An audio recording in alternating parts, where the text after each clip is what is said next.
နေ့နဲ့ငါနဲ့ပေါ့နေ့နဲ့ငါနဲ့ပေါ့ချဟေး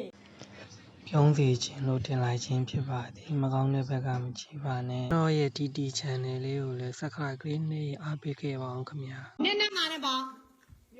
နေ့နဲ့ငါနဲ့ပေါ့ချဟေးချောင်းနဲ့ငါနဲ့ပေါ့ချောင်းနဲ့ငါနဲ့ပေါ့ကိုတဲ့တုံညောင်းတော့ကိုတဲ့တောင်ရနောက်ဆိုတော့တစ်ချာတော့တင်းနဲ့တုံညောင်းနဲ့မြောက်တစ်တဲ့တောင်ရနဲ့မြောက်ဆိုတော့ပေါင်းအေးအကုန်မှန်45နဲ့40နဲ့ပေါင်း45နဲ့40နဲ့ပေါင်း14တွေကငောင်းတော့ဟာ14တွေကငောင်းတော့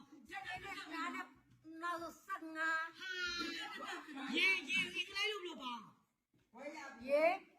အင်္ဂလိပ်တော့ W W I E bro ရေအိုး ဘော ရေအိုးဘောသူပြောမှန်တယ်ပဲอ่ะအော်မှန်တယ်ပဲอ่ะရေအိုးဘောရေအိုးဆိုလည်းရေဘောဆိုလည်းရေအိုးဘောဟဲ့ဒီနေ့အိုးဆိုင်ကိုအင်္ဂလိပ်လို့ပေါ့မနဲ့အစ်တနင်းဒီဘောဒီပါပြောမေးပါချင်းကောင်းအင်္ဂလိပ်လို့ပေါ့မနဲ့အစ်ချင်မကိုကြီးပေါင်းမြန်မာလို့ကောင်းရပါမနဲ့အစ်ကောင်းရပါကြီးပေါင်းမြန်မာလို့အဲ့ဒါကြောင့်ကောင်းရပါပေါ့ဟဲ့မော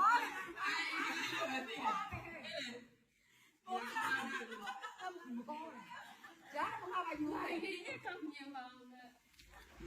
တောက်ခွေရရောတရုတ်လို့မနဲ့အစ်တနဲ့လို့တောက်ခွေရရောမြန်မာလို့ဘယ်လိုကောင်းလဲမရဟာတောက်ခွေရရောမြန်မာလို့ဘယ်လိုဒါကူရိုင်းတောက်ခွေရမြန်မာလို့ဘယ်လိုကောင်းလဲဒါကျူရိုင်းပေါ့တောက်ခွေရမြန်မာလို့ဘယ်လိုကောင်းလဲပမအင်္ဂလိပ်လိုမျိုးမြန်မာလို့မြန်မာမင်းနဲ့ရှိတယ်ကရေထတင်မာခင်မာလို့ရောင်းနေလို့လားဟာအဲ့ဒါကပမာလေးခပ်ဖြစ်ရောပြေမထားတော့လေ